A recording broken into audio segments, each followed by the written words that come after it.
Hey mga bro, balik tayo sa ating channel para sa sariwang balita mula sa United States. Sabi ni Sullivan nitong Martes na sasabihin ng presidente ng US sa mga leader ng Poland sa isang pulong mamaya na nagpaplano ang US na mag-alok ng bagong direktang pautang mula sa Foreign Military Financing Program at magbenta ng 96 units ng Apache helicopter sa Poland.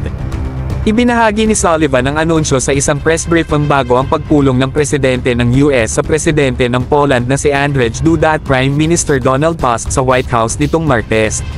Ipinaliwanag ni Sullivan na ang mga hakbang na ito ay makakatulong sa Poland na ipagtanggol ang sarili nito gamit ang pinakamodernong teknolohiya, at sabay-sabay, makakatulong din ito sa industriya ng armas sa US.